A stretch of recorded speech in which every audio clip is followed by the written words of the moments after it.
everybody. I have finally got Spring Paranormal Investigators in here with me, and it took a while to get them here. We were scheduled for just a couple of weeks ago, but I got sick. It didn't work out. But hey, I finally got these guys here, and we're going to try to cover everything that we were going to cover to start out with. So I'm hoping that this is going to turn out to be a long-form deal, and let's go. I got a couple of introductions to do, and then we'll get our conversation started. So to start out with, I've got Amy Lee. She's the owner, lead investigator, and clergyman for Special Services. Good evening, Amy. Hi. Thank you. We've also got Michelle Myrand. Is that correct? Mm-hmm. Yeah. She's a sensitive and lead investigator. Hey, Michelle, how are you? Good. And I've got Jason Weiser. He's a lead investigator and assistant clergyman. Jason, good deal, man. Nice to meet And you. Raiden Dempsey, assistant debunker. We're going to go over that. And full-time investigator. All right, guys. So, I've had some paranormal experiences in my life. Some of them have been kind of freaky, and I've actually even had some in this room when this was just the place where I came to play guitar before I started doing podcasts, before Studio 1-3. And I really don't spend any time in here at night. This is the first time I've been here at night in, I bet, 6 months, because I just don't do it. And I'm usually not a scared dude or a paranoid individual or anything like that. It's just some of the things that have gone on in here have kind of made the hair stand up on my neck, and I don't like feeling that way. So, and on the other end, I'm a skeptic, So, I mean, things happen, and I question myself. I'm like, well, it had to be this, or it had to be that, or static electricity, or, something weird. Mm-hmm. So what I want to try to do tonight is solidify, at least for myself, whether these entities really exist, or whether this is just something that's just a weirdness that happens, or what. And really, I want to delve into how you guys got into this too. So, I mean, Amy, why paranormal stuff? I mean, you could have done anything. What's the deal? That's what people say all the time. Yeah. For me personally, it was always something I was interested in since I was a little child. Just something I was drawn to. I can't really say why. When I became grown, I moved out of my parents' house. I got my first apartment. Normally a great thing. My first apartment, however, was haunted by a negative entity. At that time, it was in the 1990s. We didn't have all the paranormal shows we have now. That wasn't a common thing you heard about. You were crazy if you brought that up. There wasn't anybody to call. And I was tormented to the point of not wanting to go home. I had a key to my brother's house so I could go to his place if I didn't feel comfortable being at home. And I just had to deal with it till I eventually got married and moved away. That is really what started this. I got married, had my son. So it was years before I could really be away from him at night and that kind of thing to do this. But once I could, that was really the starting point, because I didn't want anybody to ever have to feel the way that I had felt. Yeah, it makes sense. So how do you learn something like this, though? I mean, I've given it a lot of thought since we started talking months ago about having you guys on, and I've been thinking to myself, well, how does one go about figuring this thing out, and how do you learn? I mean, it just seems so mysterious because there's not a place you can go. There's not an educational institution for paranormal stuff. So, I mean, how do you figure it out? How do you learn it? I started as a young teenager. Really stuff that I don't encourage now. Just, that graveyard looks interesting. Let me go and see what I can find and who I can talk to. And right. Now, of course, we don't even do graveyard investigations generally. So it was just kind of a kid poking around. That evolved into eventually going to meetup groups. They host, Spaghetti Warehouse in downtown Houston. Used to have events, things like that. And I had a friend that was interested, and he and I would go and join these meetup groups. And there were just so many strange people that would come along, and it just wasn't very serious. It was kind of lighthearted fun. And the two of us started talking and said, we really should start our own real group doing this.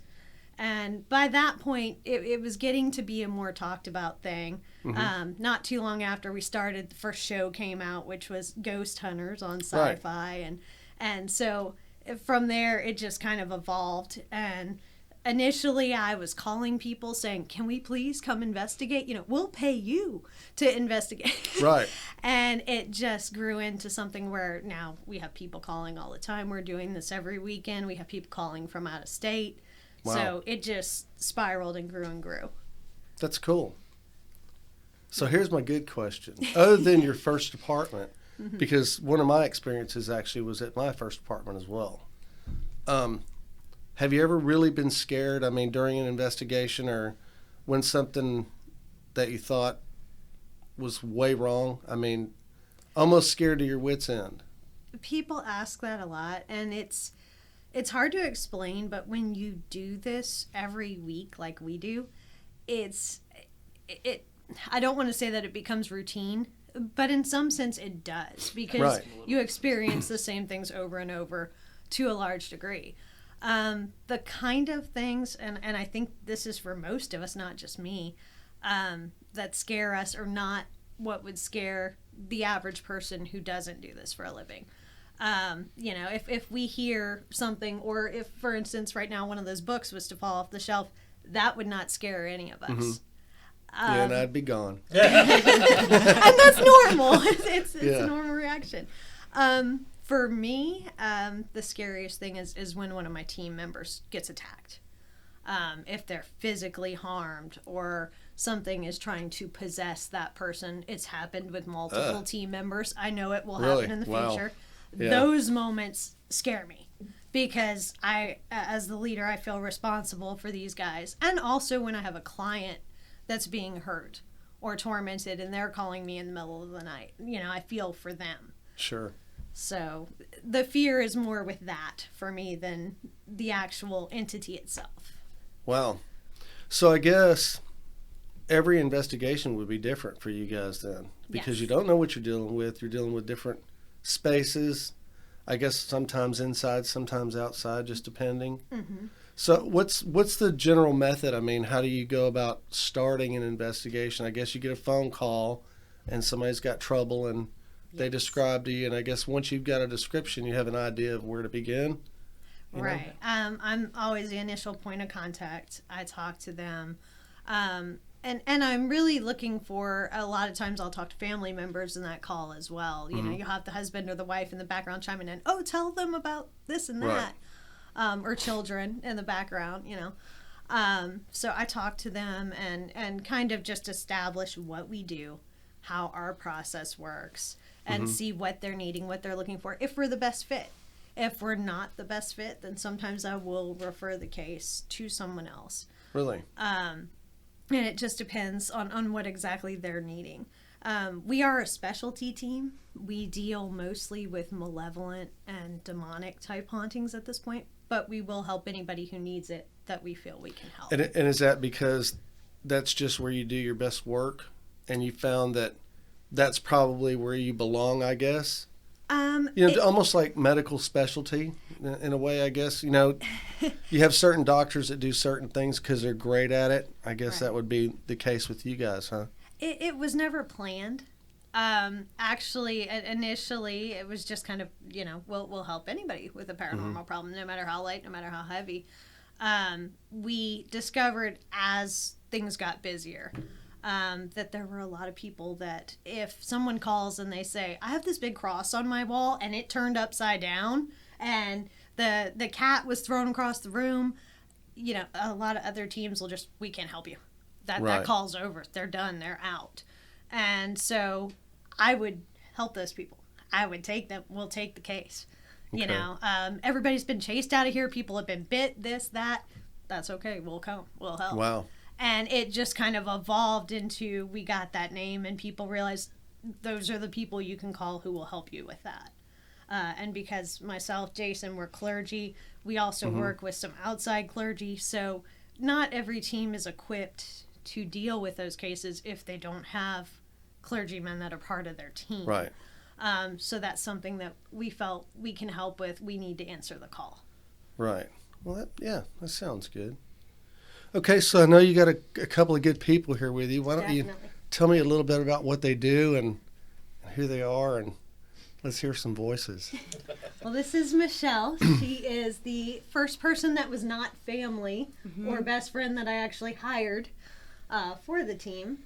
And she is a lead investigator, and she's also a very strong sensitive. She is particularly gifted at picking out negative entities and kind of seeking them out and being able to expose them and get them to communicate with us. So is this something that's since birth, since you were a child, or did you wake up one day and realize, hey, I've got this talent? No, I think I was probably born with it. I've been dealing with this stuff my entire life. Now I just found a team that I can do it, and help people with. It's just something that I guess I was born with. Really? Mm-hmm. Wow. So what about, and I'm just curious, what about your upbringing? I mean, did you have a religious upbringing? I had, it's kind of a little bit both. My dad was not religious whatsoever. Mm-hmm. He was an atheist. Okay. And my mom was very Catholic. Wow. So they were an odd couple, but they both believed in the paranormal because the house I grew up in was haunted. Really? So they saw it with their own eyes. So let me ask you this. I know that you said that you dealt with malevolent and demonic spirits. Yes. What other type of spirits are there? Most spirits are just human spirits. Most So they're- of them just want help in some way. So basically, people who have passed on but not gone to the other side. Exactly. That's interesting. Most So- of the time. Yeah. And so that's just, wow. That just kind of blows me away because it. See, there's two schools of thought for me at least. There's none of this exists, and we're just all here. And when you die, the lights are out. That's it.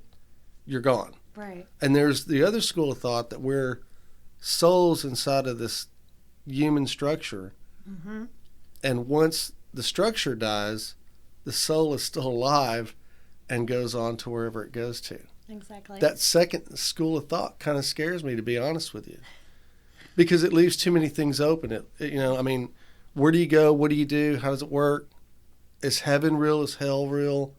There's way too many questions. Right. And I think that, and I'm 58 years old, and I wonder if I've actually spent enough time pondering all that and trying to decide for myself where I stand with all that, or if I've just been paranoid and not done it. You're not Because like alone I said, there. I've had some experiences myself. One was actually a pretty violent thing, and this was in my first apartment as well, with my ex-wife. And it wasn't pretty, but it ended actually in a confrontation. And we ended up moving after that, and hopefully the damn thing didn't follow us. I don't think it did. But it was just such a strange series of events that took place in that apartment. And I was 23 when all that happened. And I almost think that younger people seem closer to their past lives, if there's past lives, and they seem more open and more able to sense things that are going on.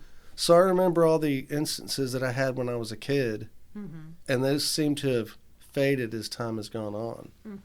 And I wonder if that's just standard. Have y'all found that to be?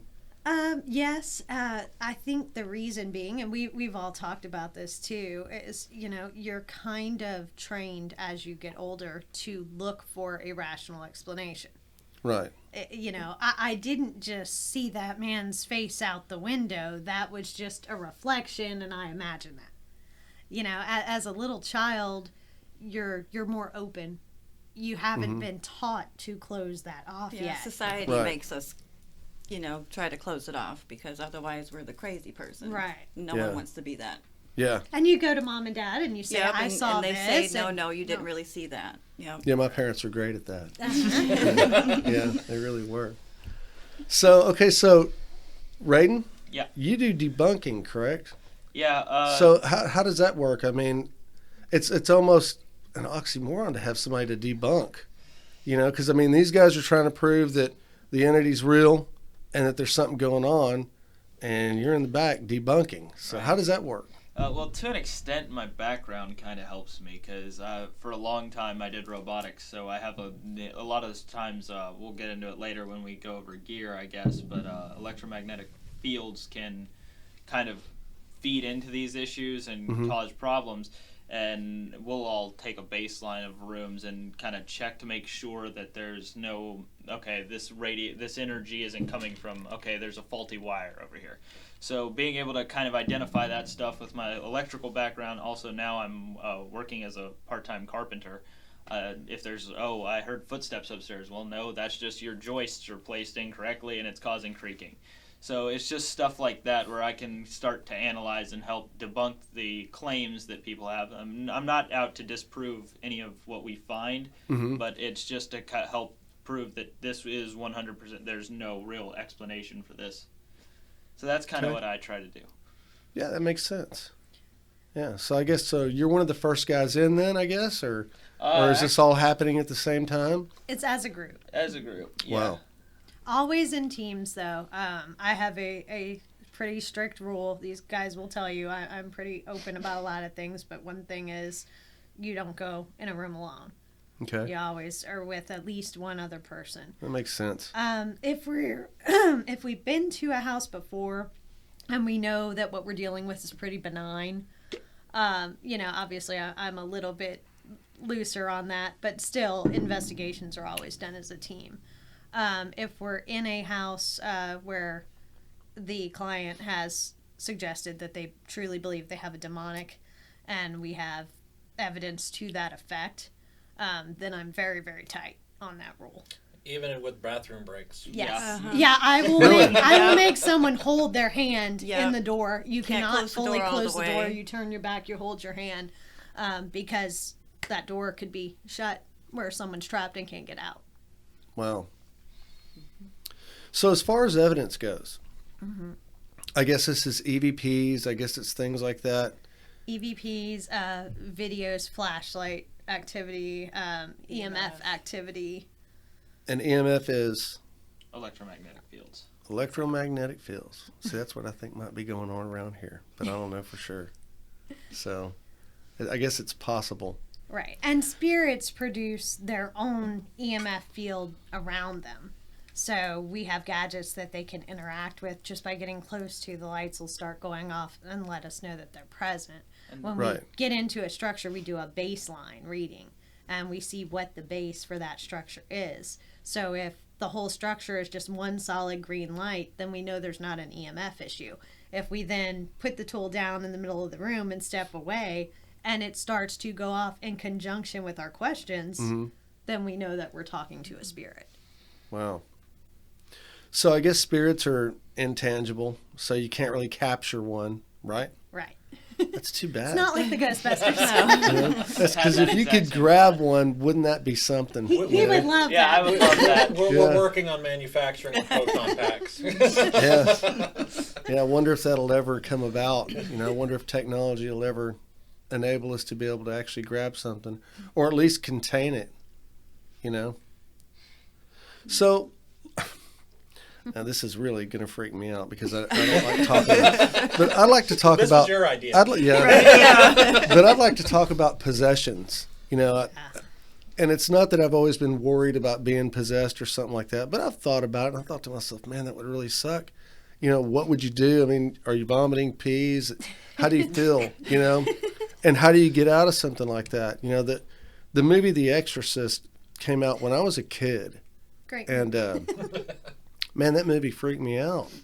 And I've never quite been able to shake some of those images. So I mean, is that things that y'all have actually experienced and witnessed similar to what goes on in The Exorcist, or? What I tell people is, it's a movie. It's dramatized. Right. That movie is actually based on a true story. Well, that's not good. But they Don't changed tell a me lot. that. I got to sleep tonight. Sorry. They changed a lot of key points. That was actually a little boy, not a little girl. And it was in a different city than they showed in the movie. So there's a lot of changes and a lot of added dramatic emphasis. The actual real exorcism of that boy went on for a long time. It was not just a one-day thing as Wow. depicted in the movie. So that part's very different.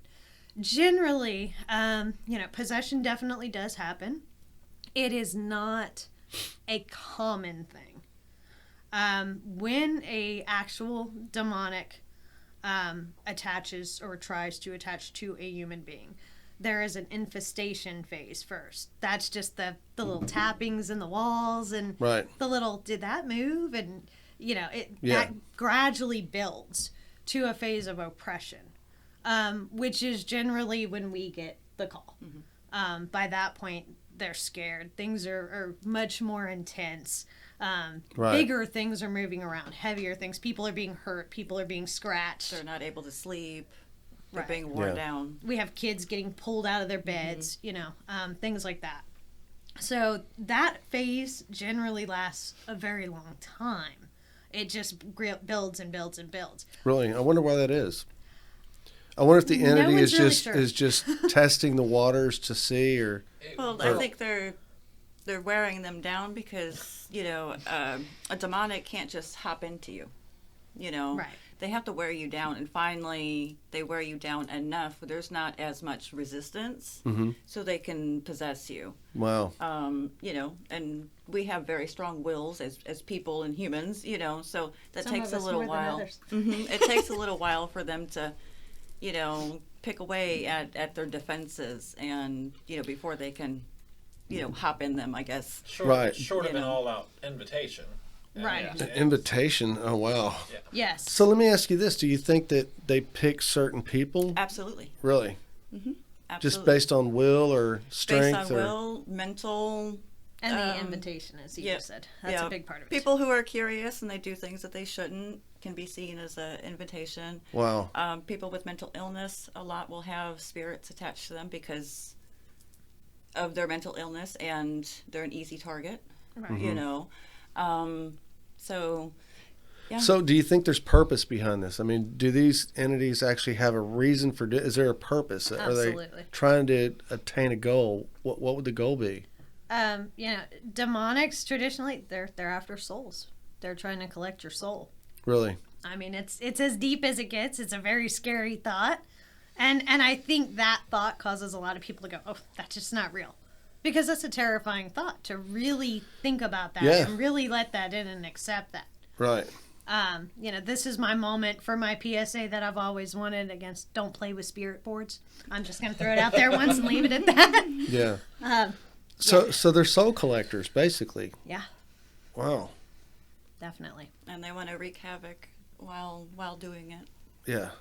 Create chaos. That is their ultimate goal. That is Yeah. their function. The goal is to drive you to commit a crime or to kill yourself or to do something that damns you so that they have you. Yeah, I had an epiphany years ago. This goes back, my sister-in-law. Okay, she's a teacher. Good lady's got a couple of kids. Kids are 19, 20, I believe, at the time. Had some problems with her husband, had recently got back together with her. Well, she gets up in the middle of the night and hangs herself in the bathroom. And I think she used a cord off mini blinds or something like that. Don't really know how she did it. He woke up in the morning and realized she was in the bathroom and the door was locked, and well, you know the story from there. But maybe 6 months after her death, I was thinking about her, and I thought to myself, Peggy was cool. I don't get it. I mean, her life was together. She couldn't have been that sad. So what the hell? And then I thought, all of a sudden it just hit me. Is it possible that there is an entity, a spirit or whatever, that can force you to kill yourself? Not nothing- and I mean, Force. not- Yeah, yeah. I think Force, that's the but- word. Force. Yeah. but I mean, They can put it why in would your why head. would a normal person like that wake up in the middle of the night, not say nothing, not leave a note, happy one day, dead the next day? I mean, it doesn't make sense. Spirits definitely can influence your moods. And Influence is a good word. Yeah. Stuff. It's more like even. So maybe it's something that she Subtle could have carried influence. around for a while. Yeah. It Didn't very know. well Most could have been. likely what what was going on if a spirit was involved in the involved in that situation. Yeah. Wow. So how can you tell? I mean, how do you know? Like It's- when you get to somebody's place and they're claiming that, I feel like I'm possessed by something or whatever. I mean, how do you know? I mean, I guess you use a medium or something to try to draw that entity out, or We look for To a signs. degree. Mhm. It's always based though on the scientific evidence. Always. That I'm adamant about that. okay, If Michelle or Lynette or other medium, if they walk in and they're picking up on something, it is our job to then try to get valid communication, whether it's EVPs or on the electronics, because we Right. need to be able to prove what they're sensing and what they're feeling. We never just go off of what any one of us would be feeling or sensing.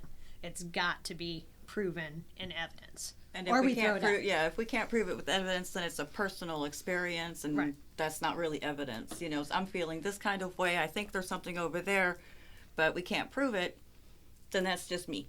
Right. You know, it's a personal experience, and we try not to bring the personal experiences into the evidence because we want the hardcore evidence that we can see and hear, and right. Right. so we can prove it.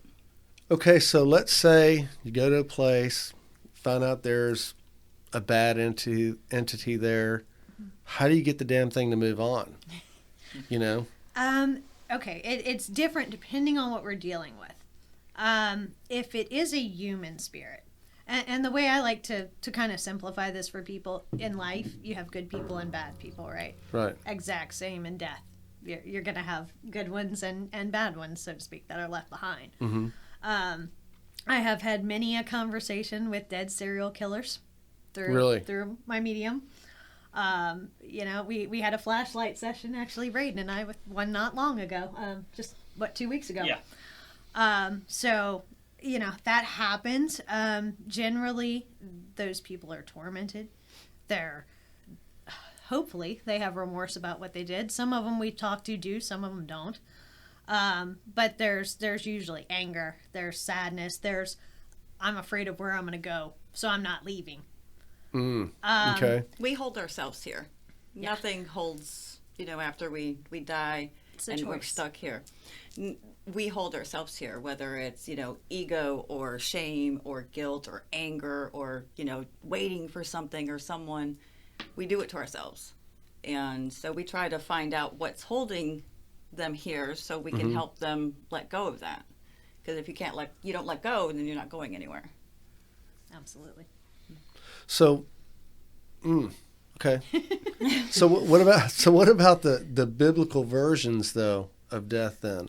I mean, because biblically, when you die, if you're good, you're going to heaven. If you're bad, you're going to hell. And it's like you're going to be sent. See, for It me, seems that that part's way. easier because I am a Catholic. Mm-hmm. So we believe in purgatory. Right. You don't go straight to heaven or hell. You go to purgatory. You The sort waiting it out, room. and then you go where you're going. Yeah, you got to go to the waiting room first. I Yeah. look at what we deal with all the time. This purgatory. The ones we're talking to, they haven't made the crossover yet. They're still in the holding room. Wow. And so for me, I guess that's a little easier. I'm not sure how my non-Catholics on the team figure that out, or what y'all think. Free will. That's kind of how I look at it as well. Choice. Nothing stronger than free will in any aspect of life and death. Spirits have the choice to move on or choice to stay, and it's when they decide ultimately. Especially with us. We aren't going in to force anybody to do anything they don't want to do. Right. Yeah, it's got to be kind of a strange life to live, though, with your knowledge. You know what I mean? It definitely is. I mean, how many people can say that they get up on a weekend and decide, all right, tonight we're gonna go talk to some dead people, like that? Yeah. It's definitely interesting. He's sure. my son, though, so he was I kind of was raised in indoctrinated a this. little bit. Sure. So, a lot of people say the proof is in the pudding. So, at what point did you find the proof that what you're saying is evident? So, in other words, what happened exactly to where you knew this is a spirit? This is not an electromechanical issue, or this is not a structural problem. Right. You know, this is a spirit, something that's intangible, but it's there. It's smart. It knows what it's doing. It has a purpose. How did that come about for you, at least? For me, that moment was way back when I was still in my first apartment before I ever started the group. My entity liked to mess with my TV at night. I fall asleep to TV. I've just always done that. It would go on, it would go off. So I lived in an apartment.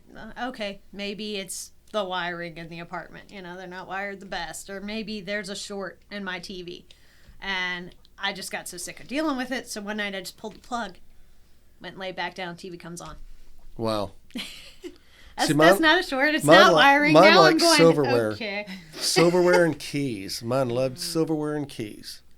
And the first thing that I realized, I opened the freezer one day and I found a fork in the freezer, and it looked like somebody had wrapped it around a toothpick. It was wound so tight. Wow. And I couldn't even at first tell it was a fork. And then silverware started disappearing, and keys started disappearing, and other things that were metal started disappearing. And we had this like hatch in the ceiling in the bathroom for the air conditioner. And the door slammed in the bathroom one day, and that hatch fell down, and all that stuff was up there. Oh, wow. And just came down. Yeah. And I was like, that's really not cool. So, because it was just me and her, and I know she didn't do it, you know, and I know I didn't do it. So, and this went on for 6 months, you know, but yeah, that was strange. But, you know, even through all that, I still never really solidified it in my mind that there was something that I couldn't see that was affecting my life. Right.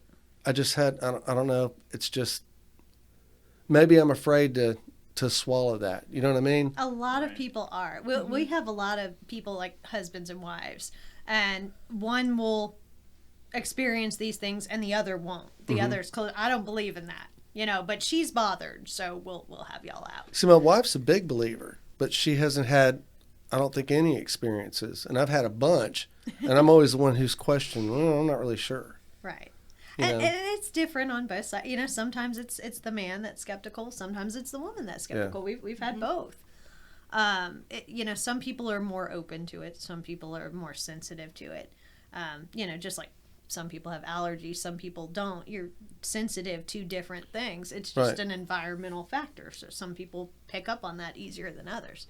Some people mentally, I think, are afraid and just don't even want to deal with that idea. It's so much easier to just go, I can't see it, therefore it doesn't exist. Yeah, And- I think that's probably me. Yeah, and we'll get a lot of people that, well, I'm experiencing this and that, but my husband isn't. How do I make him believe? Don't. It's like, let it be. If that person's happy and comfortable and they don't want to face that fact, don't make them face that fact. Yeah. You know? So have you been in a situation where there's multiple entities? Oh, yes. All the Really? time. So I guess they work in groups or pairs or... It depends. It does seem like we kind of have a personal theory in the group that, you know, people are social. Mm-hmm. So why, when they die, would that be any different? It seems like the more you have, the more that seems to attract. We've been in homes that only have one, but we've been in homes that have 10. Wow. You know, and you just never And know. many more. Yeah. Yeah, some of those demonic cases, you know, where they've been harvesting souls, if you will, you know, we get in there and it's tons. Wow. We had a case that had over 100 in one house. And so how do you get it to move? I mean, how do you get rid of it? How do you get it to move away? And I mean, do you do that through spiritual? I mean, I just don't know, you know, so I mean, that's why I'm asking. It just seems like it would be tough to move something that you can't grab and throw out the front door. Right. It's not a I mean, it is physical, but it's not. Mm-hmm. With the humans, usually, like she said, we hold ourselves here. And like he said, it's free will. So when they realize, oh, I can cross over, these people are willing to help me cross over, why am I still here? And they talk about and deal with the problem. Mm-hmm. And whatever they're feeling that's holding them here, you know, then usually through our preaching to them and counseling them, we're able to help convince them that it's time to let it go and move on. And we're able to do that. Obviously, with the demonics and that kind of thing, that's a different deal. They aren't going to go willingly. Wow. So that's, that's a very, very rare thing. And it is something that we've just recently started doing exorcisms when needed. Wow. It's something that for a very long time we did not want to do. But there is a need just because so many clergymen don't want to do it. Even the Catholic Church, which, I am a Catholic. I firmly believe in Catholic beliefs, but I have a lot of issue with the church because if you're not Catholic, they won't help you. Right. And yeah, it's always been a tough they know bunch. these things exist. Yeah. They know they exist. And it's very hard for me when I go to them. They know me. They know I'm credible. They know what I'm bringing to them is legitimate. But the buck stops at a certain point. If Right. this one person does not approve and agree to further this on, well, that's the end of it. Just go home and pray. Okay, but this guy's child is being ripped out of his bed. These people are being cut up in their sleep. I can't just tell them to go home and pray. Right. I can't leave somebody in that state. I'm going to help. And if I can't find somebody else who will help, then I'll take it on and I'll do that. So that's actually what I've been doing is training deliverance exorcism with a pastor from a Bible church. Very, very great man who's helped us a lot and been a big advocate for us. So we're now doing that as well for the people who need it. And is that pretty often? I mean, is that coming out pretty We will much? actually be doing one of our first ones on our own on the 23rd, actually. Okay. Wow. So have you found areas that are more active than other areas? I mean, have you discovered that there's places that stuff just doesn't happen, almost like a null, like a they call it in the communications business a null, to where there's just something about an area. Radio transmissions don't work real well. I'm sure you're familiar with stuff like that. So I mean, have you found that there's almost like a null for demonic activity or spiritual activity? The demonic spirits seem to go pretty much anywhere, but like we said earlier, they tend to have a type of purpose. Their whole goal is collecting more souls, so they tend to be around other entities. But most of the time, I mean, not all the time, we've seen spirits that have died one place and gone a completely other place. So it's not always a factor, but most of the time you'll experience, okay, if this was an original land settlement and this has been here since 1793, you'll have more entities there because it's a longer settled place, stuff like that. Right. Yeah. See, I've been told this area was an old Indian burial ground years ago. Peach Creek, right here. So, yeah. Peach Creek area. Yes. Yeah. Wow. That's kind of freaky. We actually went out and did a large Native American area not too long ago. Yeah. Beginning of the month. It's interesting. When my wife and I first purchased all this property out here, we owned about half the block to start out with. And her mom came and lived with us. My parents came from Seattle. And the first thing I said was, all right, nobody dies on the property. Sure enough, her mom died on the property. Oh, no. So did both my parents. Oh, no. So I was like, man, y'all got to quit, And then, of course, we've had plenty of cats and dogs and animals. We've been here a long time, so. But there is also something with that, too, with conductors. A lot of our cases are near large water sources. really, So we do a lot of work, Clear Lake, Baytown. We're always in Baytown, it seems Galveston. like. Galveston. I bet Galveston's full. All of those areas Yeah. down south, Bay City, Lake Jackson, all those areas. I wonder why that is. So bodies of water, huh? Yes. Water's a great conductor.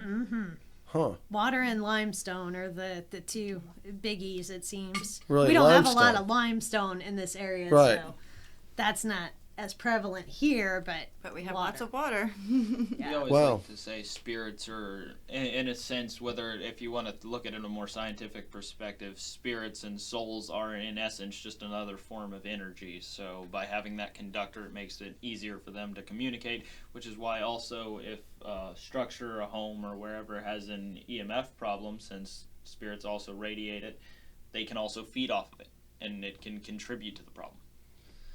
Cool. Okay. I'll be looking to fix all that stuff. That's great. Okay. There's a lot of science behind it. Yeah, really it sounds is. like there is. Okay, so what kind of things do you guys use then? Do y'all use like REM pods and all that kind of stuff? We do. Now, the REM pod is something that's kind of new to me. My wife had me watch Kindred Spirits or something like that, and those guys use REM pods. So what is that device? How does it work? Well, we have one of the better ones. It measures temperature as well as electromagnetic fields, and it's got a proximity detector on it that we can set kind of the range on. Okay. So it will measure their energy as well as if a spirit's producing cold or heat, something gets near it, any kind of fluctuation in the atmosphere, it will light up and make noise and let us know. Okay. So what about drafts and things like that? I mean, will a draft trigger it? But I guess if it did, that would be something you could measure as well. Right. Theoretically, it could. When we go in and do an investigation, and there's many reasons I won't let the clients be present, but one of them is it's going to be very uncomfortable because we're in Greater Houston area. So half the year it's 100 degrees, right? Right. And one of the first things we're going to do is turn off the AC. Yeah. Because it's loud and it's going to affect our audio, and it could cause those drafts or cause dust particles moving around looking like orbs. We don't want any of that. Right. So we immediately kill that air. So, we're going in the attic and everything else. It's 100 degrees. It's like, okay, this is the job. Same thing when it's winter, but the opposite. It's going to get real cold in here. Yeah. Wear your jacket and just go with it. Yeah, I can understand. Wow. So back to being a sensitive. It's interesting to me. So I mean, Sometimes it's exhausting.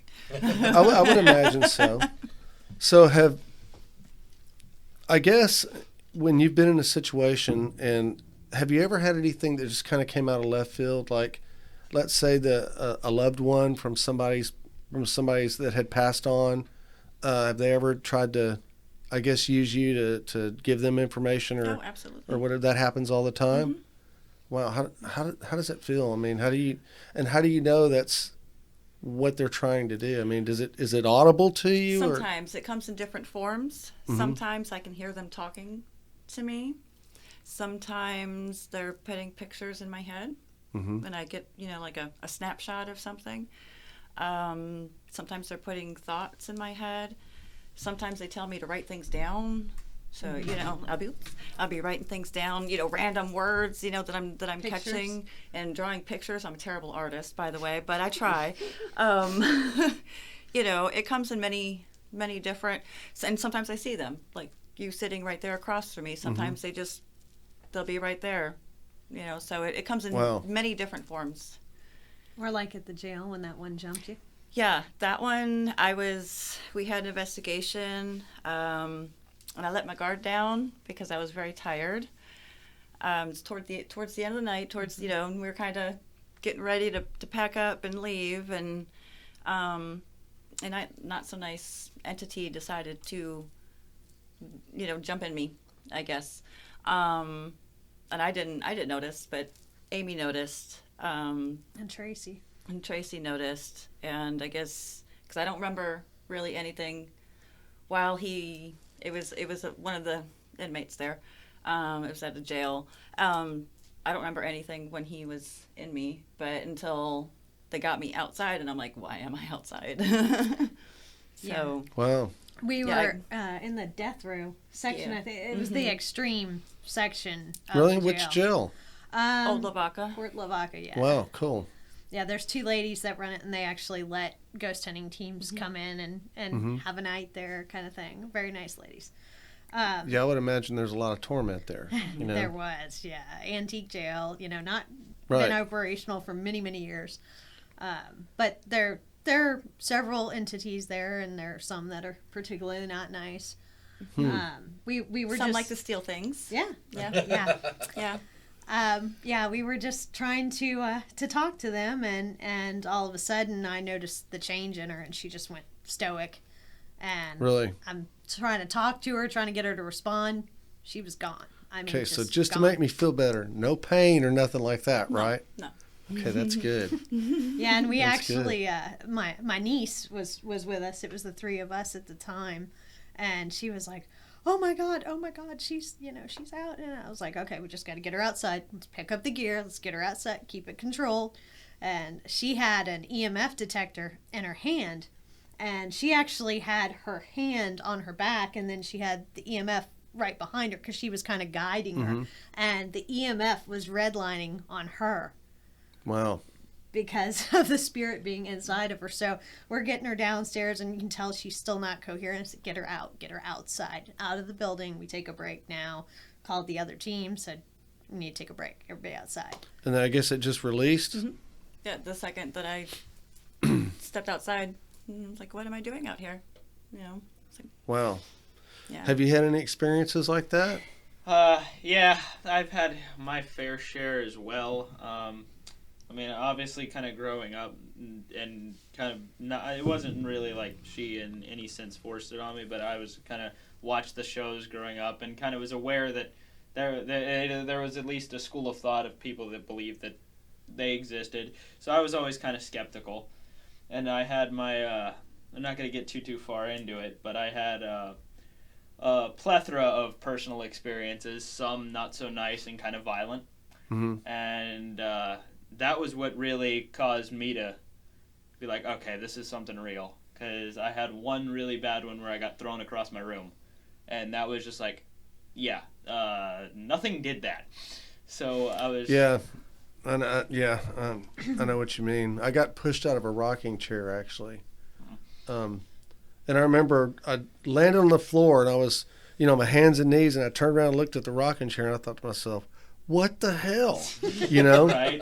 And I just don't see how that was even possible. And I thought, of course I tried to debunk it. I said, well, maybe I just, rocked too hard, hit the wall, and bounced out. Yeah, but you're not going to bounce out and land in the right. middle of the room. Yeah, it's definitely a surreal experience for sure, and it kind of is a little bit of a eye opener, and also did that really happen? Did I dream that? Well, and there's a point when logic just kind of runs out. So right, yeah, and that was actually in Morning Tree Apartments in Spring Branch in Houston, and they ended up tearing those apartments down. There was a couple of murders that happened there, and there were two brothers that stabbed each other to death. It was pretty violent. Wow.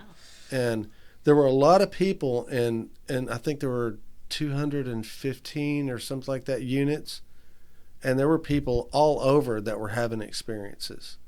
And that's where that rocking chair thing happened to me, and that was not cool. Wow. Not at all. Was that in the same place that you had the silverware? No. Actually, I moved out of there to Pine Shadows was the name of the apartment, and it's another apartment complex in Houston. And that's where I had all the other silverware experiences and the bad experience in the bathroom that really freaked me out. So we had a telephone with a really long cord, like a 50-foot phone cord. And I brought the phone in the bathroom because I was going to take a shower. I was waiting on a call, and I thought, well, I can always turn the water off dry enough to grab this call. It was one of those old phones with the big buttons on them, right. way before cell phones. So taking a shower, and all of a sudden, the whole bathroom got cold to the point to where I was going, and I could see my breath. And I take hot showers. I mean, I really take hot showers. So I was like, that's weird. And then I just felt really strange, so I just moved the curtain and looked out at the phone. And I don't know if you've ever seen like a regular silver kind of phone cord before. Right. It's impossible to coil one of those things up. So all 50 foot was coiled right next to the phone. Wow. About this big around, perfect. And I was like, that, and I went to touch it and it just sprang. And right now I'm getting goosebumps from it. But I just freaked out and I, grabbed a towel and I literally was getting dressed on my way out of the apartment. I was like, man, I'm not going back in there. There's something going on. And that was really, really freaky. And I had some other instances right around that time. And finally one night I was laying in bed and I heard all the hangers in the closet just like somebody was just running their hand across it, And I finally got just pissed. I said, look, I'm going in there. So I told my wife, I said, I'm going in there. So I turned the light off, went in the closet, put my fist up, and I said, if we're going to get it on, let's get it on right now, And it quit. And I mean, after that, I didn't have any problems anymore. And I don't know why. I'm not a big dude or anything. It's not like I'm going to beat anybody up. You know what I mean? But I was just angry to the point where I just couldn't take it anymore. We're staying up all night, and, you know, stuff was moving around the living room. Her mom told us to open the Bible to Psalm 23 or whatever it was. We did, and it slammed it shut. You know, I was like, so this has got to end. Right. And so finally, when I knew it was in the closet, I said, well, at least I can go in there with it.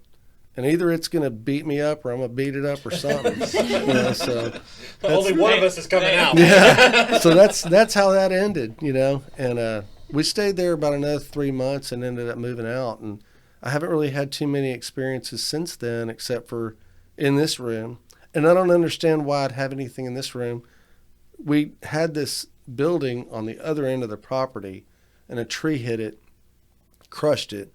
And I rebuilt it, and we moved it over here. And I just don't see any reasons why there would be stuff going on in here. But I've had some pretty frightening things happen in here that, you know, and God, I hate saying this on this podcast because everybody's going to hear it, you know. But so I'm in here one night, and I didn't have any of this stuff in here, playing guitar, and I was just practicing, just running scales, having a good time. Lights were dim, everything was cool. And out of this corner, an orb about this big around, and I was looking down at the guitar, but I saw it, you know what I mean? Kind of out of the corner of my eye. It just came out of the corner and came around. And right when I looked up and saw it, it hit me in the chest.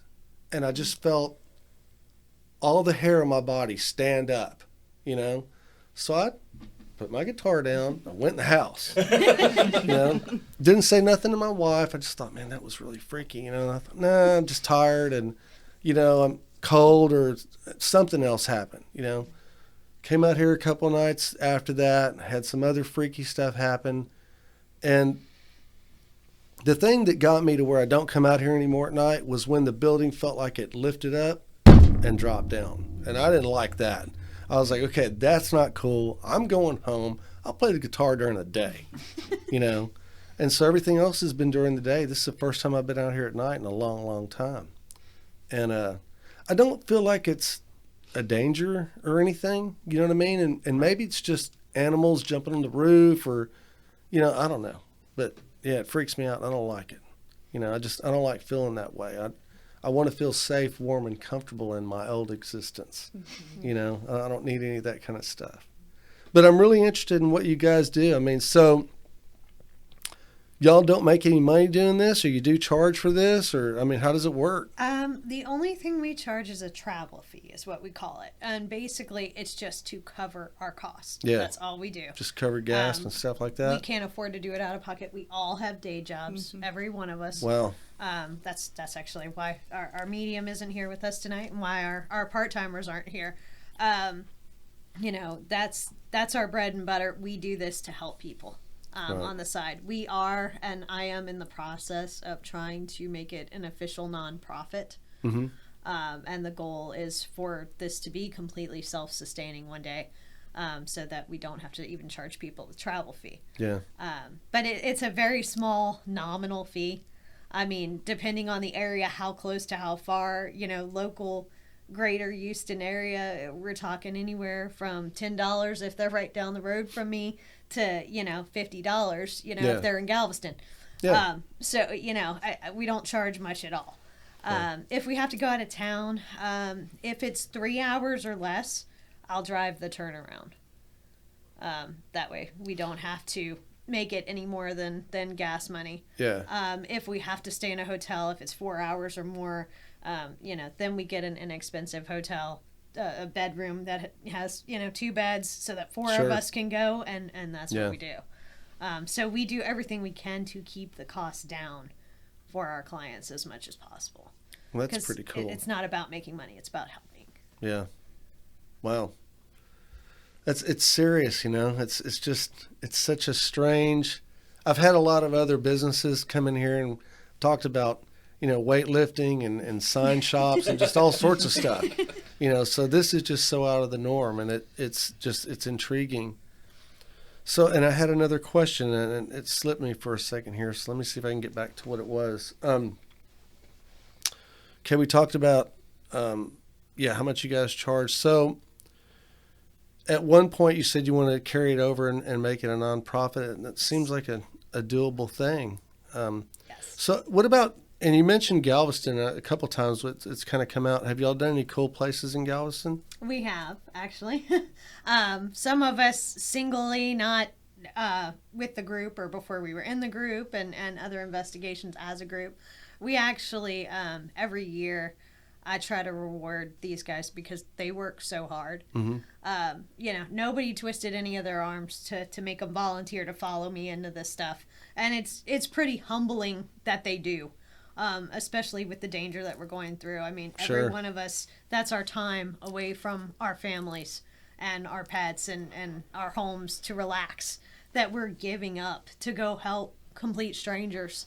And maybe get thrown across the room, or, God only knows.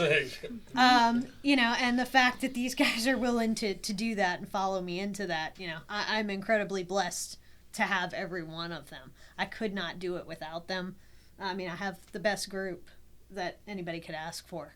Yeah, it looks like you got a pretty good group here. I'd like to meet the rest of them one of these days. Yeah, so I hope that we can do that. Yeah, that'd be good. So, you've done some places in Galveston, like some of the historical buildings there, I guess. Yes. There's so much cool history there, and there's great architecture in Galveston. And I know that there's been a tremendous amount of death.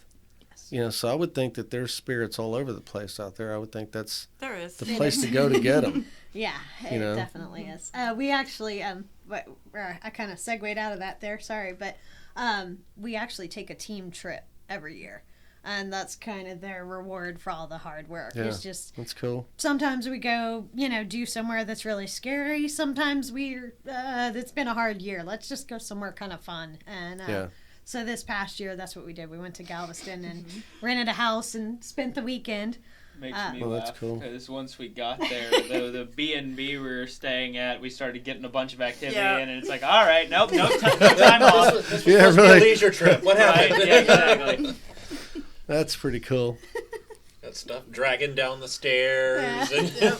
I just wanted to stay at the beach. Yeah, she and I actually, we're like, no, nobody's, we don't have a client here. We're sitting this one out. Yep. So we're out on the back patio just talking while they're in there, and we're hearing these slams and thuds, and we thought that because there was a neighbor downstairs, that they were upset by she and I's talking because it was really late.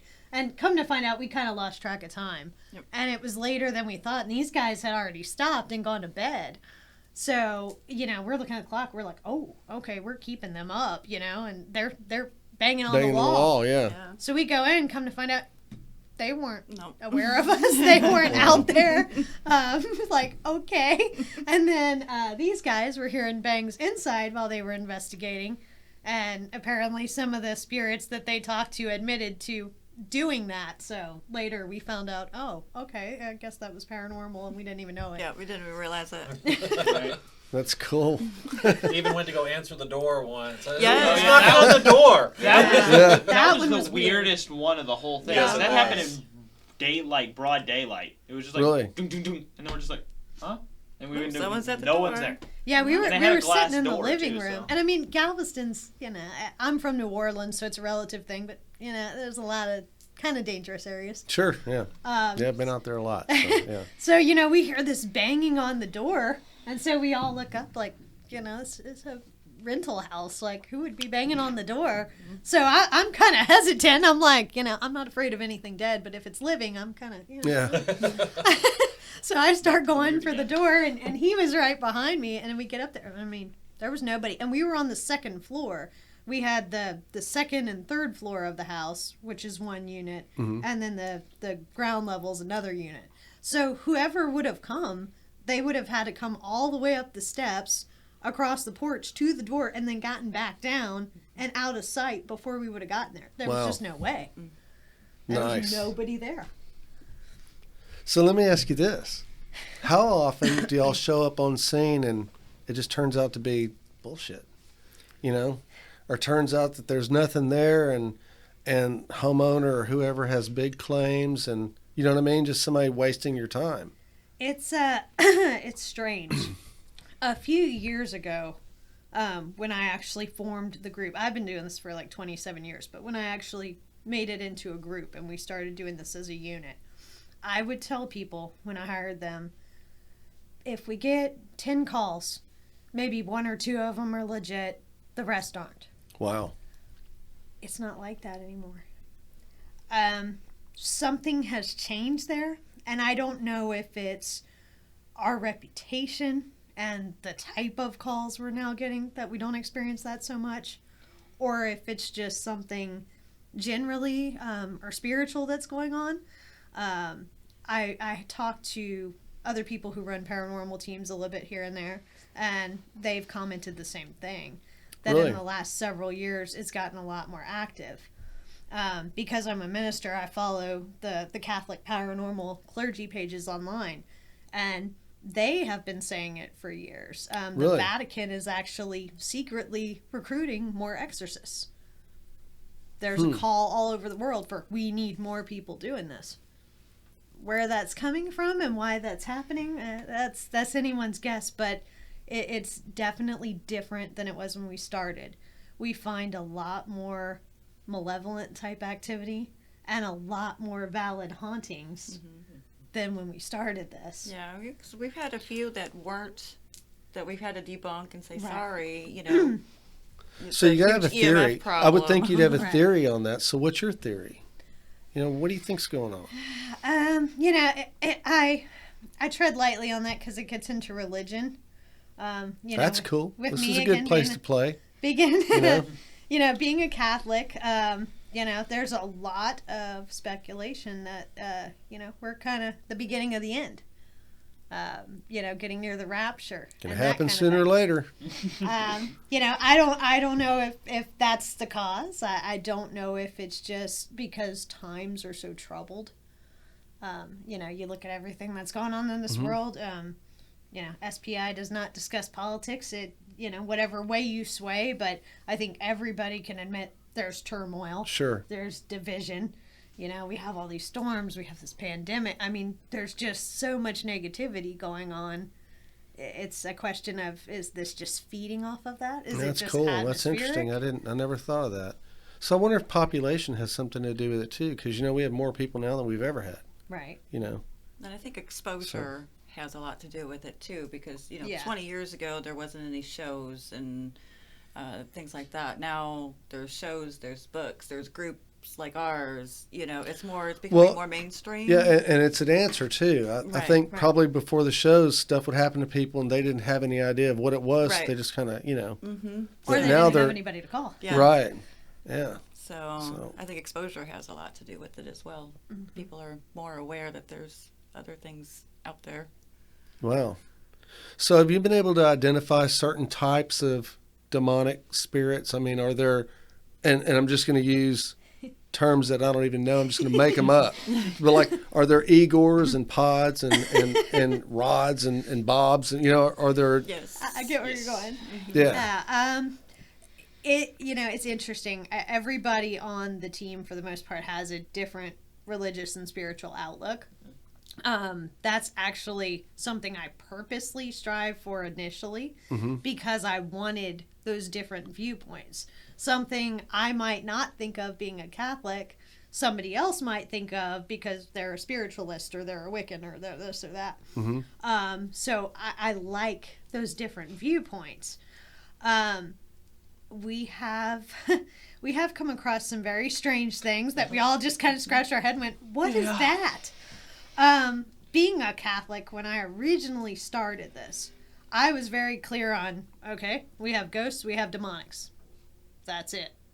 All this, a Bigfoot and, the Loch Ness Monster and all this other stuff. Right. Oh, okay, yeah, that's cute. But, Bigfoot's a big bear and there's no Nessie because there's not going to be one plesiosaur left in the world, and that's not scientifically possible. So it's some species they haven't discovered, and in my head I had this rational explanation for just none of that weird stuff exists. I have had to reevaluate and go, okay, there's a lot of things you just don't know that you just don't have an answer for. And I think that's the biggest thing for anybody who really does this seriously. You have to be open-minded.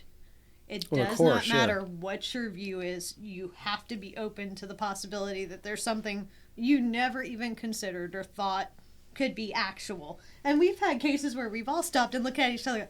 Is this really? I mean, really? You know, and it's like, how are we even gonna describe this? Yeah, how can And, I explain this? yeah, it gets really weird Yeah. sometimes. Since she's not here, I don't really want to go too much into it. But our medium, since she can kind of see them in a certain perspective, there'll be times where she'll like recently she perceived one of the spirits to be almost like kind of like a car like projecting himself as a cartoon, and it's just there'll just be these really weird instances where That's actually last night. Yeah, Yeah. we'll just be like, huh. And it's just like, you say he looks like a Scooby-Doo vampire? What? Like, and a lot of that has to do with how they Actual case. project. But Yeah, real case. Wow. And what it actually turned out to be, when we were able to talk to that spirit, he is a young man who sees himself as kind of a character and mischievous. So to her, that was the way he showed himself to her, Okay. rather than like a human type persona as I'm this, you know, kind of sneaky little Right. cartoon character kind of a thing. And she was just utterly confused by, what is this? And then when we started talking to him and I got out of him that he was a male and his age approximately, I was like, I got an idea what's going on here. So I kind of just, are you think of yourself in this way and this is kind of how you see yourself? And, you know, he was Wow. lighting up all the lights and confirming that was it. So let me ask you this then. I guess you go in, you do your investigation, you gather your evidence, and then you get back with your client to discuss the evidence, correct? Right. So has there ever been a time when the evidence was either so bad or so negative that you decided amongst yourselves, we're not going to show this person this. We'll give them this, this, and this, but we just can't because it's, you know, it's going to scare the shit out of them or whatever. I am very much about being real and being honest. You know, people will ask me questions sometimes that I hope they don't ask, and because I don't want to have to answer, I don't want to scare them, but I will not lie to anybody. We had one case out in Conroe area off 242 that was pretty bad. And they had, one of the entities that they had was the spirit of a serial killer. Mm-hmm. He actually, while we were in the house, was they had a ladder that was propped against the wall. My husband, who's on the team, he's not here with us tonight, but he was sitting there filming, and the spirit was trying to knock the ladder over onto him. I heard the ladder rattling, and you could see it move behind him. Mm-hmm. And I said, very calmly, just looking at him, because he had no idea, I said, you need to move a little bit to your right. And he's looking at me like, why would I want to do that? I said, just move to your right, please. And after a minute, the ladder and he just looks at me. I was like, yeah, I saw him moving it. But Wow. he ended up making contact through channeling through our medium. And so in doing so, rather than the yes or no questions that we can have through the equipment, which is a lot more minimal, I was able to sit and converse with him through her like I'm conversing with you now. And so she's able to channel these things. Right. Wow. So he went into what he had done, Mm-hmm. and discussed a little bit parts of what he had done that he enjoyed. That, you know, that is not easy for anybody to hear. Right. It's not easy to take. This is what we do, and in order for me to be able to help these people, I have to kind of compartmentalize, and I have to be kind to them. I have to be non-judgmental, because I'm not helping the client if I get mad and say, how dare you Right. know, so-and-so. I have to be, okay, I'm not here to judge you. I'm going to let you tell your story.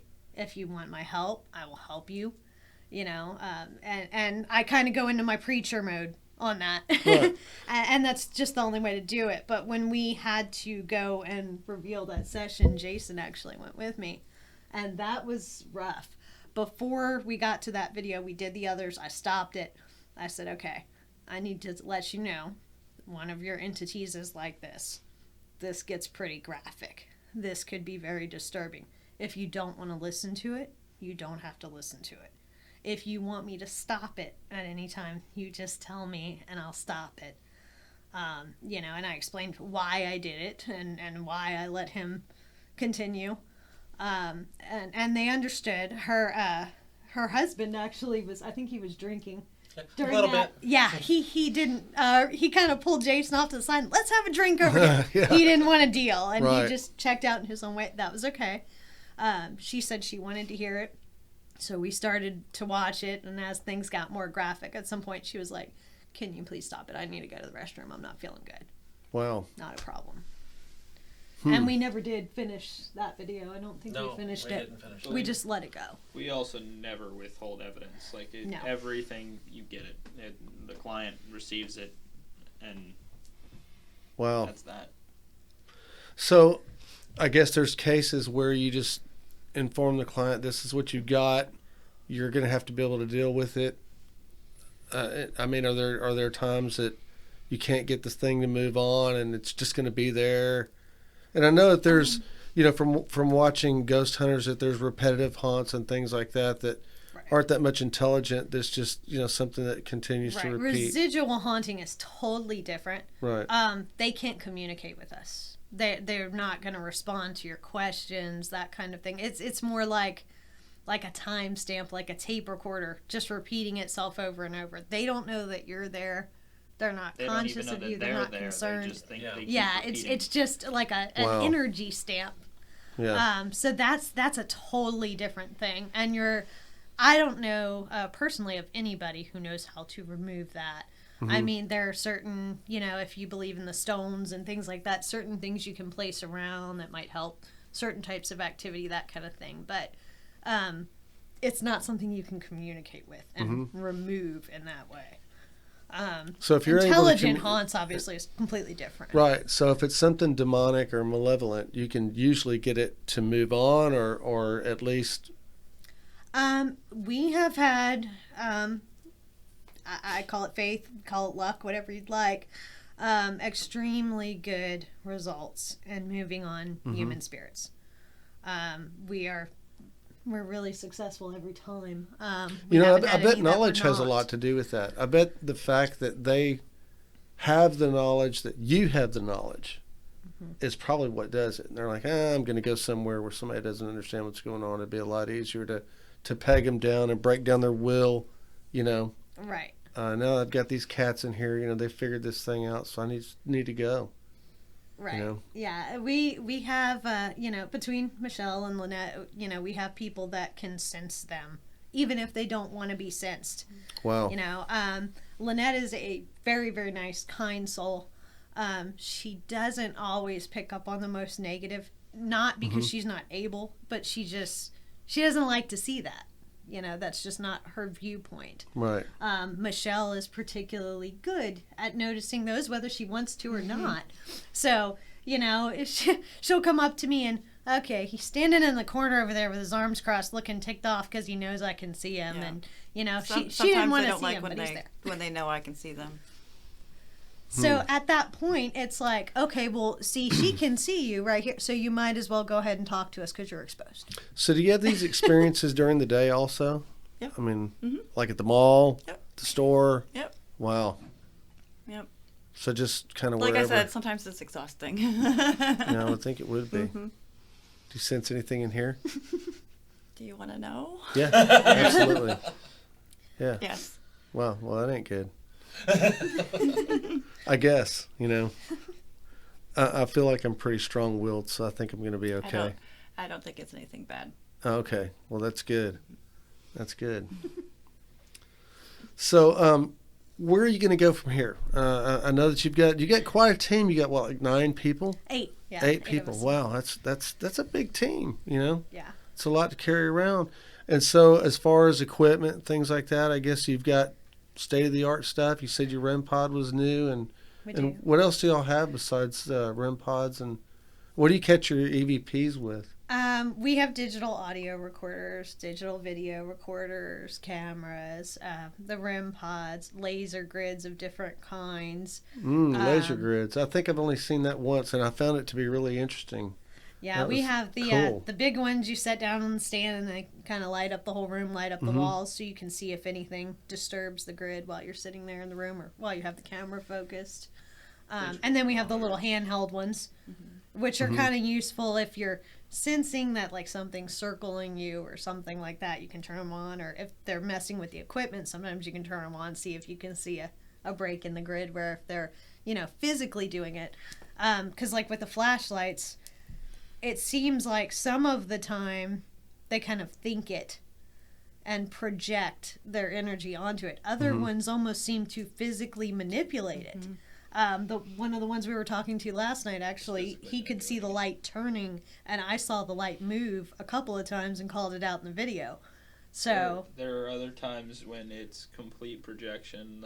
That one I was mentioning earlier, the Native American investigation we were on, he and I were in a room, and we had just finished wrapping up a session talking to what we believe was a male spirit, and I was going to retrieve the equipment, and it turned the light on in my hand and started talking through it while I was holding it. And I'm just like, okay, I'm just going to sit here and not move. Wow. So yeah, you just mentioned something that I thought was interesting. You said male spirits. So are there's female spirits, male spirits? just Is like there Types. they're a third people kind? we unfortunately do have to ask that question, and sometimes we hate asking that question, but it's usually we ask it in the form of is there anything or anyone who wants to speak with us, is the Wow. general lead off. That way we leave it open to anything. And then once we start communicating, another basic question: are you a male? Are you a female? If we don't get a response on either one of those, then usually we go for kids. Are you a little boy, little girl? And if nothing comes out of that, that's when it gets more, okay. Are you a spirit who never walked the earth as a human being? And then that opens up a gauntlet of strange options. And so how often does that happen? Yeah.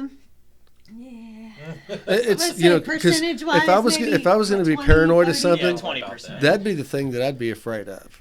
Something that never walked the earth as a human. I'd be like, okay. Right. Yeah. And it depends what your religious beliefs are, too, as to how you look at that. Obviously other people who are Catholic like me, for the most part, Catholics look at that, you're not human, you're demonic, period. Being, doing what I do, like I said, I've had to open my mind up to, okay, that's not true. There are things that are something else. I still wrestle within myself about, really? What is that? How is that possible? And that's a hard thing to grasp. Yeah.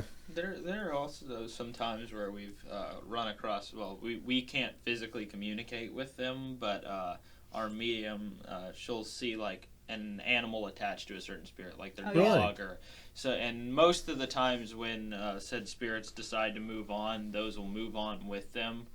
But we have run across animal spirits as well. Yeah, there was one case recently. She was saying, I know this isn't going to sound right, but there's a saber-toothed tiger over there.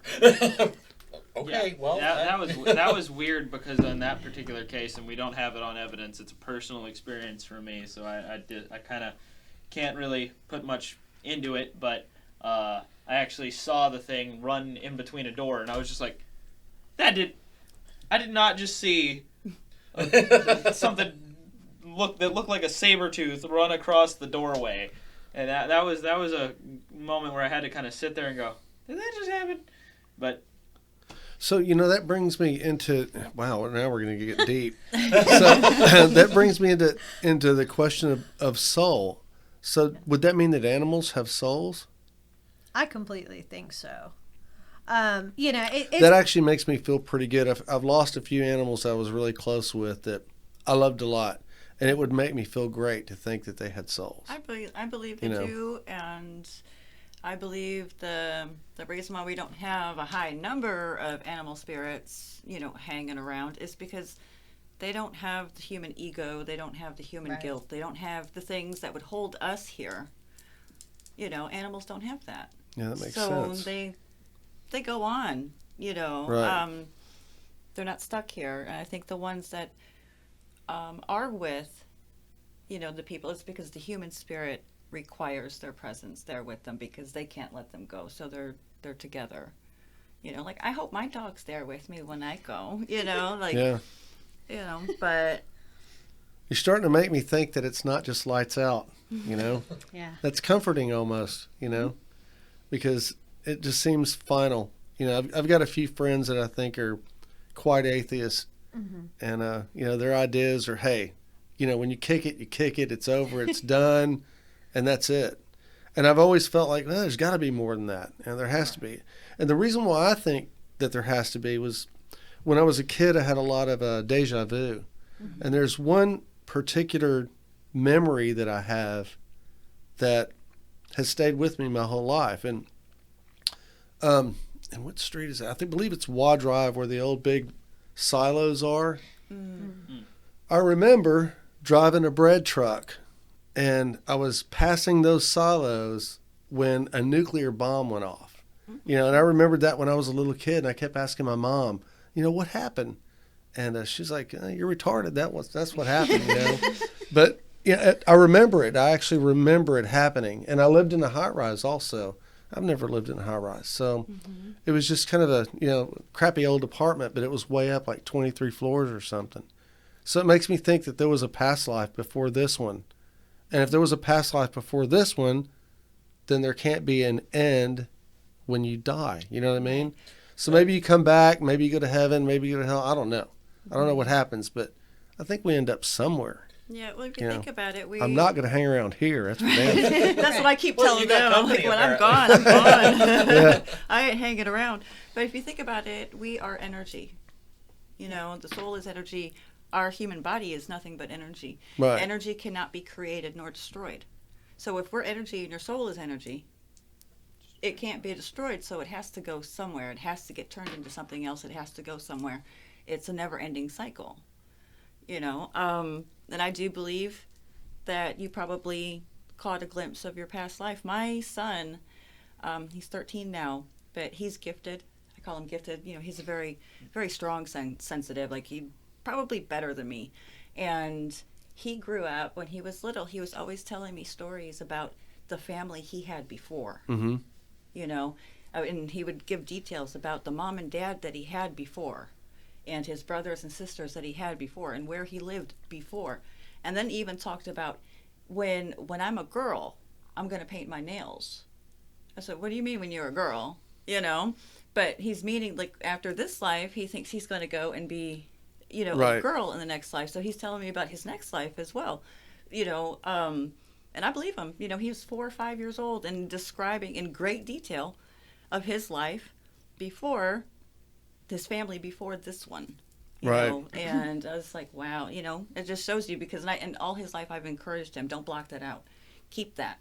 Remember those memories, And so I think he's a great sensitive now because I didn't allow him to block it, So That's he's- great. Kids can be, it's Oh, it's yeah. really great what they can pick up, and people shut them down so quickly. Yeah, no. We Yeah, had it's too bad. we had a case, was it maybe 2-3 years ago now, out in Humble, and cute little kids, and the parents were upset because kids wouldn't sleep in their bed. They had this brand new big beautiful house they just had built, little bitty kids, but sweet. And the little girl, she was at the age where she could hold a fairly decent conversation. And I had asked them, I was like, can I talk to her? Is it okay? You can be there, but I'd like to talk to her. And they said, well, yeah, you won't get much, but you can talk to her. So I asked her, and I said, are you scared of what's here? And yeah, I'm scared.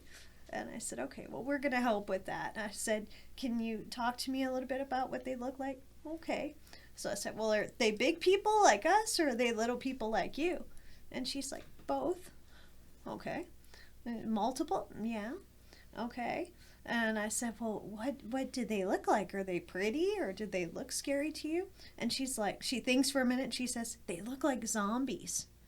And so her mom kind of rolls her eyes, and she's like, this is what we get. Yeah, I told you, sorry. So, we kind of laughed it off, no big deal. And so I talked to her a little bit more, and then we went about investigating the case. at that time, we didn't know about the entities that were there. This was at the very beginning. Once we got all the information on that case, what we learned is there had been a fire many, many years before, late 1800s.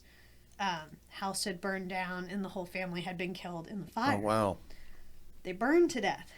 When that revelation came out, I immediately stopped and could hear her in my head saying, they look like zombies. Mm-hmm. She's seeing them in that form. To her, as a little 5-year-old, that's what she interprets. Right.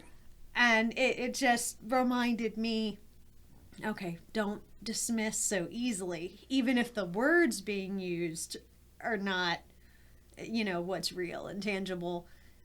There could be something in that, that's right on. Wow.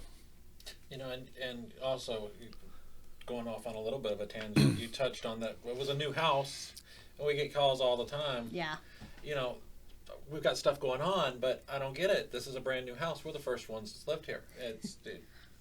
What's going on? Yeah, see, that wouldn't make sense to me either, because we've had minor experiences in our house, but we had the house built. So what the hell? Exactly. Yeah. And most of our cases, probably 90% of our cases, are land related. So it Really? doesn't have anything to do with the structure.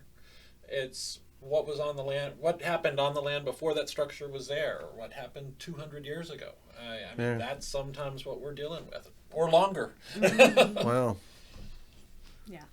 Yeah, I had a friend of mine, and he was a nuclear physicist. He's since passed, but he was a good dude, and he was one of the smartest people I ever met in my life. And he came up with this thing called the circle of life paradox. And so his belief was, you die, but you come back, and you come back during the same time period because there's so many different parallels. And you have to come back as every type of individual. So you come back as a male, you come back as a female, you come back short, you come back tall, you come back, mentally disabled, you come back really smart, you come back as a murderer, you come back as a victim, and you have to live all of those before you can get out. Really hope that's not true. And when you think about it, that's, wow, what a trip. One of our, but this was the kind of guy, he had that kind of mind. And he had a stroke and died. And, man, when we lost him, I thought to myself, we lost a brilliant guy. Because we had some conversations that were astronomically mind-blowing, and he would just come up with this stuff out of the blue. I'm like, Max, you're crazy, man. We have one, I don't know what to refer to him as. I'd say an outside clergy person.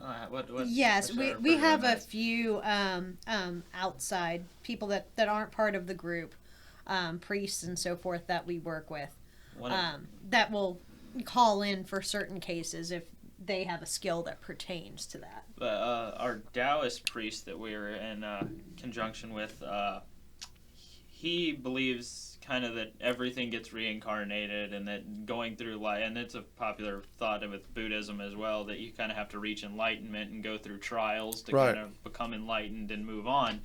And that kind of plays into that school of thought. Yeah.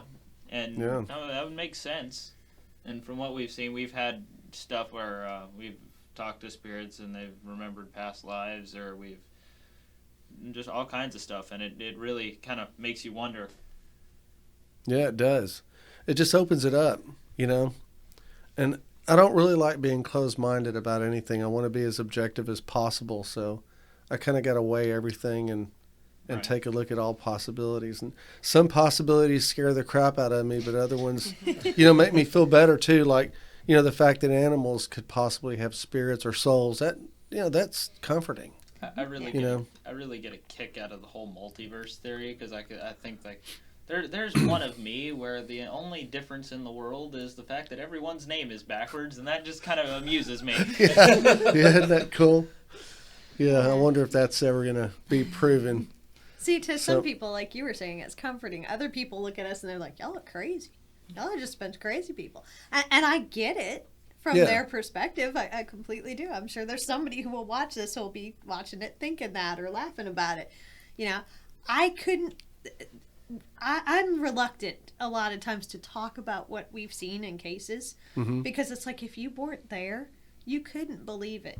You would just think we were crazy. Right. And you would have to know us to know that we're not.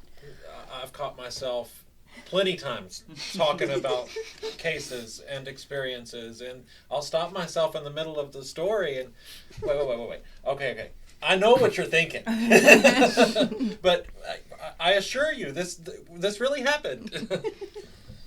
Back when I was having my personal experiences and stuff, I had one where for the longest time, because she was just kind of starting to form the group and do it a lot more often, and two of my buddies came over, and for a long time they were just like, "Oh no, y'all crazy, none of that exists." We were sitting in my room, and out the window we were all looking, and we all saw something, and we were like, and I was just like, I saw it, and I've been seeing stuff like that for quite a while, and so I didn't think anything of it. And then I hear my friend from behind me, he's like, "Dude, did you just see that?" And then my other friend's like, "Yeah, I don't want to talk about it." And then like after that, they were like, "Oh yeah, okay, well I kind of believe you a little bit now." Yeah. So for a while, you kind of get perceived as crazy. But I think eventually everybody has an experience. Whether they back pocket it or what, I think everybody sees something, hears something, feels something at one point. Because like you said, it's happening more and more. And I've talked to a lot of people that have had experiences, and I'm like, wow, and some of them have been pretty cool. So, and that brings me to my next question. So, if you're having experiences, and of course, calling you guys is a great option, but let's say you guys are booked for the next month, you can't make it down. What should an individual do if they're having bad experiences? I mean, you're not going to vacate your place, so what do you do? I mean, we've actually had people that have. We've had people that have called and said, from now to the time you finish the investigation, we're moving out. Wow. We're going to stay with family. We won't be there. We're going to give you the key. You guys can come and go as you need to. We're not going in. Wow. In that particular case, that was Lake Jackson. The wife was being choked in bed at night and things of that nature. It had gotten pretty violent. And they had a little bitty, was he 3? I think he was 3.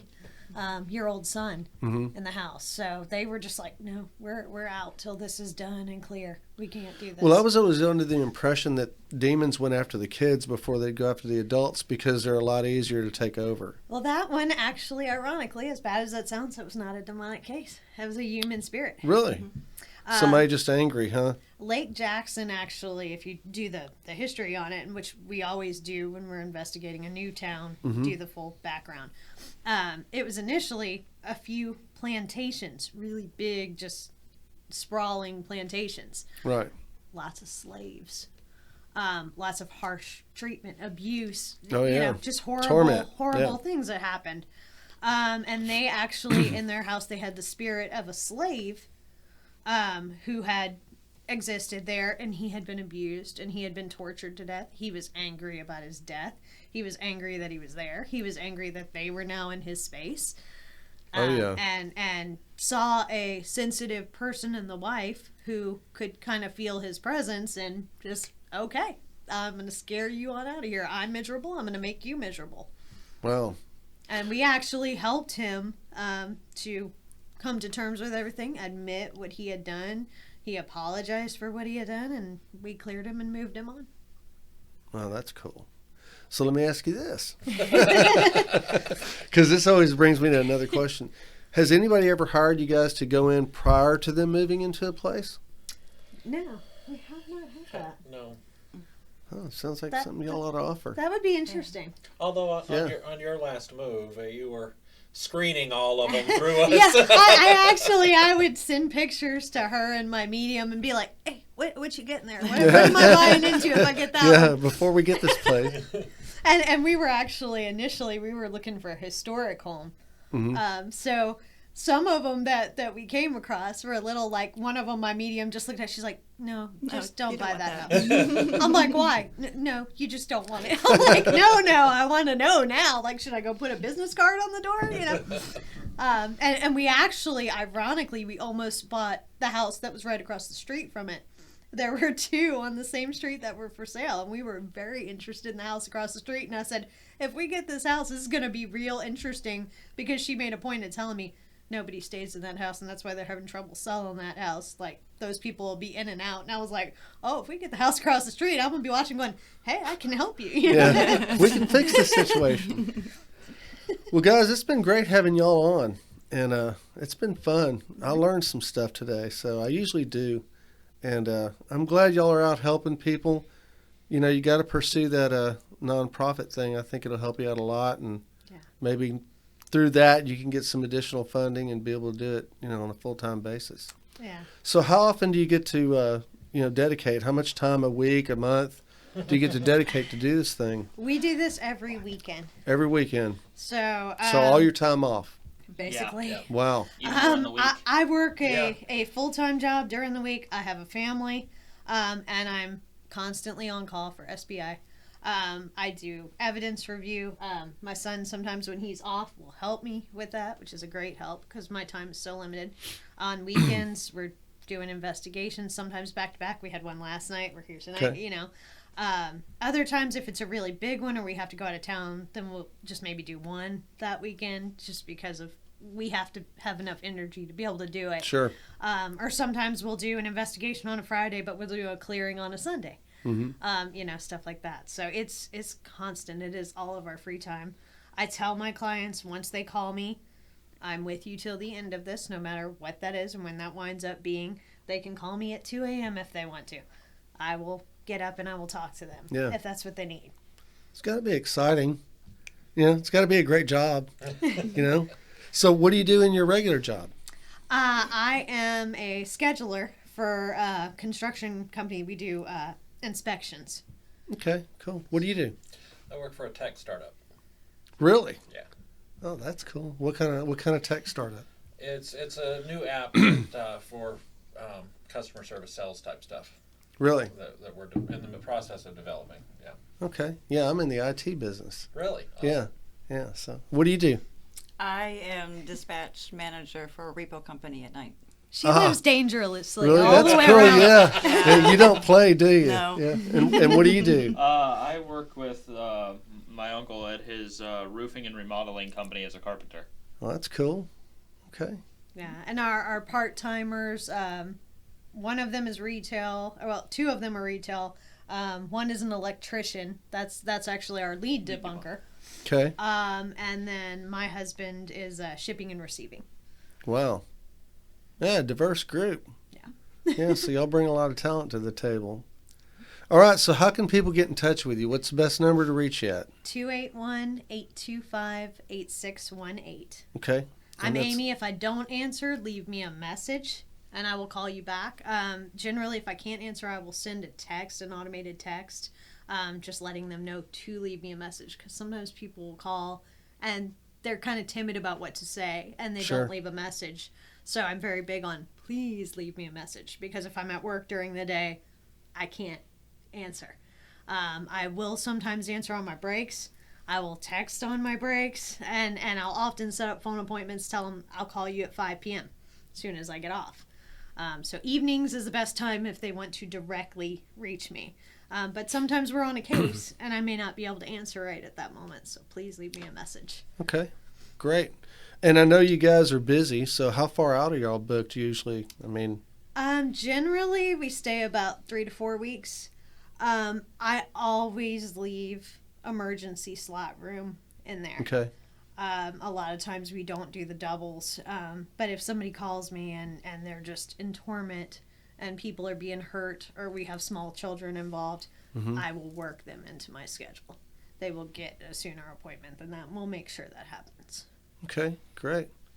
Man, I'm glad y'all got to come down. It was, it was tough. I think we started talking last year at the end of the year, so So I was really glad to have y'all, and I'm hoping you to for have you having back us. again. Absolutely. What I'd like to do next time, if you guys could bring some EVPs or some evidence or something like that, that'd be cool. I You know. have a really good EVP I could pull up real quick if you want to hear it. Let's do it. Yeah. Or, Why not? I got time. or just pull up our Facebook, Oh, because I have a few on there. We should bring by that picture of me when I was a baby. Oh yeah.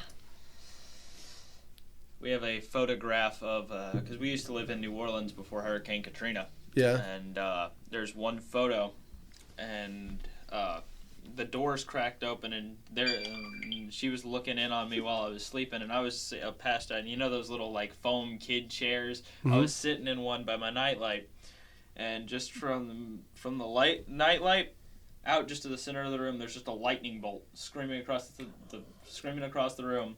And then where, you know how if you have a light on outside and you open a door, there's like the crack of light that came. Uh-huh. That Or light's it says just gone. videos. It's just They'll put in absent. videos. Like the Wow. light's not allowed to penetrate in the room for whatever. It's a really, really weird, interesting photograph. Yeah, I bet it would be. Yeah, that was a good one. So Jason's gonna play you an EVP from one of our cases here. Okay. Hello? That's his Not phone. that. an alert. That's his Ignore phone. that. Delete that.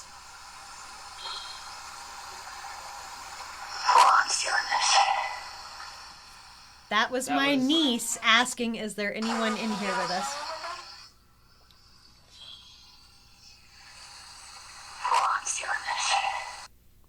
Wow. He took that to say, "Me, what's your name?" Let's see, what else do we have here? Do you have the little girl one? There's a few.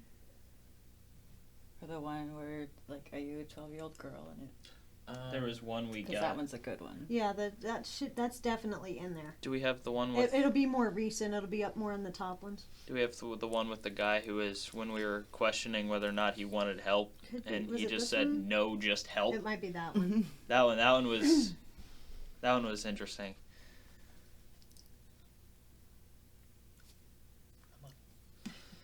It doesn't want to play.